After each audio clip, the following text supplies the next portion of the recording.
गणपती म्हटलं की आपल्या डोळ्यासमोर सर्वात आधी काय येतं? तो घरोघरात गणपती, पूजा, आरती, भजन आणि सगळी माणसं एकत्र, हो की नाही? पण जर मी तुम्हाला असं सांगितलं की एक गाव आहे, त्या गावात बिलकुल कोणाच्या घरात गणपती नाही, गणपतीचा फोटो नाही, वाटतंय ना नवल? तर हो, आज मी तुम्हाला ही स्टोरी घेऊन आली आहे की एक गाव आहे कोळी या नावाचे, सिंधुदुर्ग जिल्ह्यात. त्या गावात कोणाच्याही कॅलेंडरवरती, कोणाच्याही घरात फोटो, कोणाच्याही घरात मातीची मूर्ती नसते. आणि त्या मार्गाने कोणी गणपतीही घेऊन जाऊ शकत नाही, त्या मार्गाने कोणी गणपतीचा फोटोही घेऊन जाऊ शकत नाही. हो, ही गोष्ट खरी आहे. आणि त्यांच्या हद्दीतून मातीची मूर्ती न्यायची नाही. आणि ज्या लोकांनी नेल्याने त्यांना तसे अनुभव दिलेले असत. मोठ्या पुरात मागे गणपतीच्या सामानाची पेटी पुरातून भावान गेली, कारण गणपतीचा मंदिर त्या टायमात सकल भागात होता, आता त्यांनी नवीन बांधलं नाही. तर ती पेटी तोंडवळी गावात गेली आणि तोंडवळी गावात त्या घोडीवाल्यांका पेटी भेटली, तर त्याच्यावरती हद्द असा, तर त्या हद्दीकडे गाडी उभी करायची आणि थंय जाऊन माफी मागायची की आमका हे माहिती असा तुझं रिवाज आहे सगळं, पण आम्ही पर्यायी मार्ग ह्योच रोड असा म्हणून आम्ही गणपती नेतो. मग त्यांना काही करत नाही, पण पूर्ण कोळीच्या हद्दीतून नाही, मग लगेच बांधिवड्याची हद्द लागतात. प्रत्येकाला वाटतं ना की आपल्या घरात एक छोटीशी मूर्ती असावी गणपतीची, पितळ्याची म्हणा किंवा अशी बालगणेशची छोटी मूर्ती किंवा फोटोज वगैरे काही.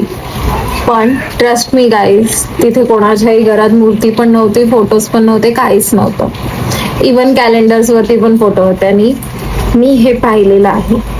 खरोखर तुमच्या मनात आता जे प्रश्न चालू असतील ते माझ्या मनात सुद्धा चालू होते त्यावेळी, पण मला माझ्या प्रश्नांची उत्तरं मिळाली. आता तुम्ही पुढे व्हिडिओमध्ये कोळीचं जे गाव आहे त्याच्यातून गणपती आपण आणू शकत नाही किंवा फोटोज काढू शकत नाही, आणि काय असं आणलं तर, आणि वरून लग्नपत्रिकेचं पण नाही, आपण तिकडे गणपतीचं लोगो पण नाही लावू शकत, तर ते का? आणि तिथून आणलं तर ऍक्सिडेंट वगैरे होतं असं मी ऐकलंय, तर ते खरं आहे का?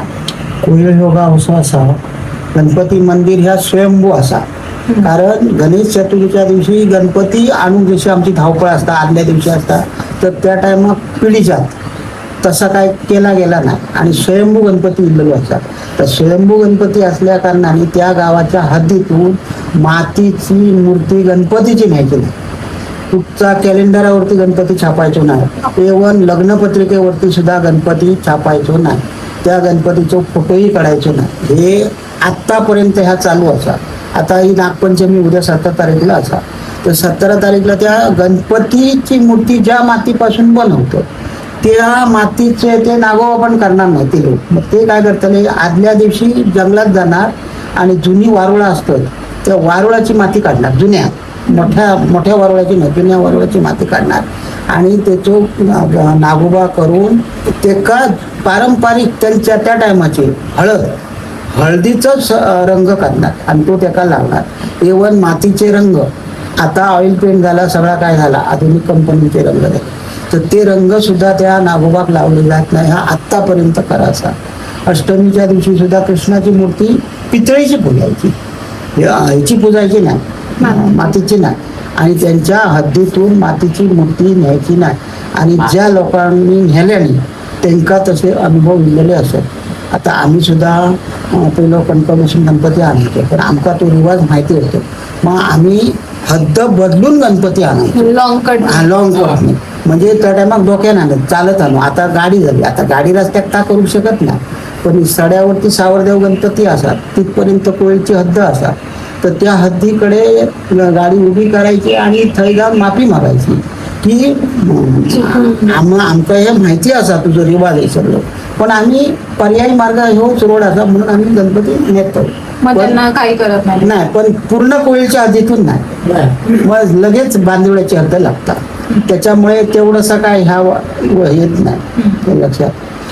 आणि जे गणपती आता आपल्याकडे कसं घरोघरी गणपती बसतात, तिथे घरोघरी गणपती बसत नाही, तिथे त्याच गणपतीला बसवत नाही, त्याचं विसर्जन करतात. विसर्जन नाही करत, त्याचा विसर्जन पहिला 7 दिवसांनी किंवा 5 दिवसांनी निर्माल्य फुलाची असतो, निर्माल्याची रोजची, त्याचा ते वाजत गाजत विसर्जन करत होते.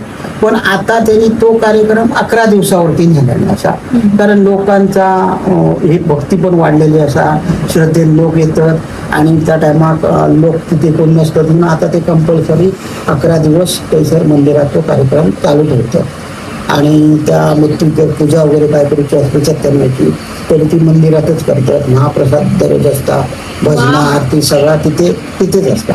मग तेव्हा तरी एकत्र सगळं गाव आहे, एकत्र म्हणजे एक ते गाव वंसल वगैरे तर काहीच वर्षाल नसणार. वगैरे काही संबंध नाही, मानत नाही. पण किती जरी आड अडचणी येले किंवा काय असे ह्याच्या बाबतीत म्हणजे इच्छा नाही आपले ह्याचे जे वर्षल असतात की ना ह्याचे मानाचे, तर ते जरी ते करू शकले नाही तरी दुसऱ्या लोकांपासून काम पूर्ण करून घेतात.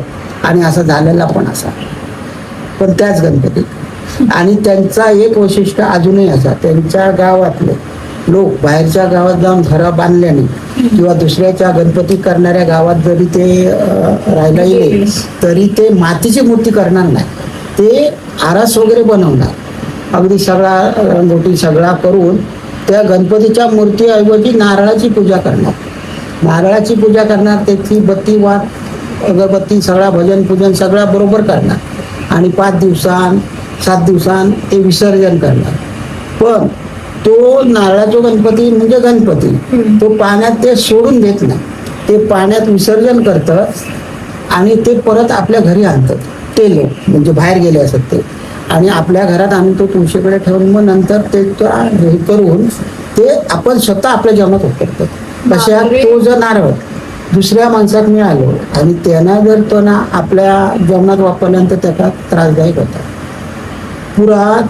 मोठ्या पुरात मागे गणपतीच्या सामानाची पेटी पुरात सून भावान गेली, कारण गणपतीचा मंदिर त्या टायमात सकल भागात होता, आता त्यांनी नवीन बांधलं. तर ती पेटी तोंडवळी गावात गेली आणि तोंडवळी गावात त्या घोडीवाल्यांका पेटी भेटली, तर त्याच्यावरती नाव होता गणपती मंदिर कोळी. मग त्यांनी श्रद्धेन त्या टायमात फोन नाही होते, काहीच नाही होतं, ही यंत्रणाच नव्हती, तर त्यांनी पेटी ती खोलल्याने सगळा आता आतमधला सामान सुकवल्याने आणि नंतर त्या सगळा व्यवस्थित पॅक केल्याने आणि ते लोक स्वतः त्या सगळा घेऊन आपल्या खर्चाने येऊन मंदिरात कोळीला दिल्याने आणि सांगितल्याने ही आम्ही पेटी उघडली. कशासाठी उघडली?